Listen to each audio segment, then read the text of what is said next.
ರೀ ಕೆಲ್ಸದಿಂದ ಬರೋಷ್ಟರಲ್ಲಿ ತುಂಬಾನೇ ಲೇಟ್ ಆಗೋಯ್ತು. ಹಾಗೆ ಬರ್ತಾ ದೇವಸ್ಥಾನಕ್ಕೆ ಹೋಗಿದ್ದೆ ರೀ. ನಿಮ್ಗೆ ಅಂತ ಪ್ರಸಾದ ಮತ್ತೆ ಅರ್ಚನೆ ಮಾಡಿಸ್ಕೊಂಡ್ ಬಂದಿರೋಂಥ ಹೂವ ಎಲ್ಲ ಇದೆ. ತಗೊಳ್ಳಿ, ತಗೊಳ್ಳಿ ಪ್ರಸಾದ. ಇಬ್ರು ಒಟ್ಟಿಗೆ ಊಟ ಮಾಡೋಣ. ಯಾಕೆ ಹಿಂಗ್ ನೋಡ್ತಾ ಇದ್ದೀರಾ? ಚೆನ್ನಾಗ್ ಕಾಣ್ತಿದ್ದೀನಾ? ಸೀರೆ ಚೆನ್ನಾಗ್ ಕಾಣ್ತಿದ್ಯಾ? ಯಾರ್ ಕೊಡ್ಸಿರೋದು? ನಮ್ಮ ಯಜಮಾನ್ರು. ಯಾಕ್ರಿ ಬೇಜಾರ್ ಮಾಡ್ಕೋತೀರಾ? ರೀ ಪ್ರೀತಿಯಿಂದ ನನಗ್ ಸೀರೆ ಕೊಡ್ಸಿದ್ದೀರಾ.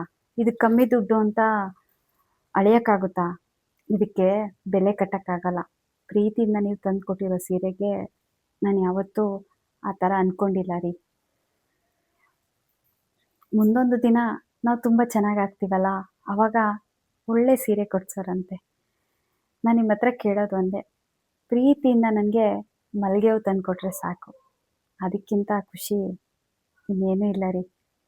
ಎಷ್ಟೋ ಸಂಸಾರಗಳು ಜಗಳದಲ್ಲೇ ಮುಗ್ದೋಗುತ್ತೆ, ಡೈವರ್ಸಲ್ಲೇ ಅವ್ರ ಸಂಬಂಧ ಕಿತ್ತೋಗುತ್ತೆ.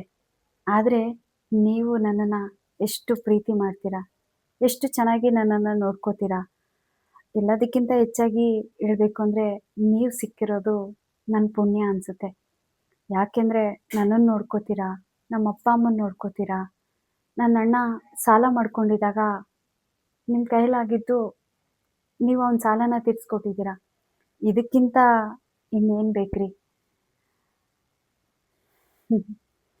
ನೀವೆಷ್ಟೇ ಬ್ಯುಸಿ ಇದ್ದರೂ ನನಗೋಸ್ಕರ ಟೈಮ್ ಕೊಟ್ಟು ಎಲ್ಲಿದೆಯಾ, ಏನು ಮಾಡ್ತಿದ್ಯಾ, ಊಟ ಮಾಡ್ದಾ, ಹುಷಾರಾಗಿ ಹೋಗು ಮನೆಗೆ, ನನ್ಗೆ ಅವಾಗವಾಗ ಫೋನ್ ಮಾಡಿ ನನ್ನ ಹತ್ರ ಮಾತಾಡ್ತಾನೆ ಇರ್ತೀರ. ನನ್ನ ಫ್ರೆಂಡ್ಸ್ ಎಲ್ಲ ಹೇಳ್ತಾ ಇರ್ತಾರೆ, ನನ್ನ ಗಂಡ ಬೆಳಗ್ಗೆ ಹೋದರೆ ರಾತ್ರಿವರೆಗೂ ನನ್ನ ಬಗ್ಗೆ ಕೇರೇ ಮಾಡೋದಿಲ್ಲ, ಗಂಡ ತಿರುಗೇ ನೋಡಲ್ವಂತೆ.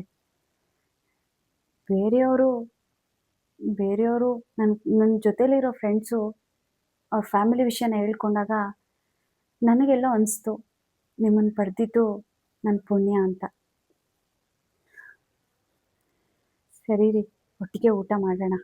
ಊಟ ತೊಗೊಂಬರ್ತೀನಿ. ರೀ ಯಜಮಾನ್ರೆ, ಅಡುಗೆ ಎಲ್ಲ ಮಾಡಿ ಇಟ್ಟಿದ್ದೀರಲ್ರಿ. ಊಟ ಹಾಕ್ಕೊಂಬರ್ತೀನಿ, ಇಬ್ರು ಊಟ ಮಾಡೋಣ. ಇಂಥ ಗಂಡನ ಪಡೆಯೋಕ್ಕೆ ನಾನು ತುಂಬ ಪುಣ್ಯ ಮಾಡಿದ್ದೆ ಅನಿಸುತ್ತೆ. ಅಡುಗೆ ಎಲ್ಲ ಮಾಡಿಬಿಟ್ಟಿದ್ದೀರಾ? ನಾನೇ ಬಂದು ಅಡುಗೆ ಮಾಡ್ತಿದ್ದೆ ಅಲ್ವಾ? ನೀವು ಊಟ ಮಾಡಿ. ಸರಿ, ಇಬ್ರು ಒಟ್ಟಿಗೆ ಒಂದೇ ತಟ್ಟೆಲಿ ತಿನ್ನೋಣ. ನೀವು ನನ್ನ ಜೀವನದಲ್ಲಿ ಬಂದ ಮೇಲೇ ನಾನು ಇಷ್ಟು ಖುಷಿಯಾಗಿರೋದು.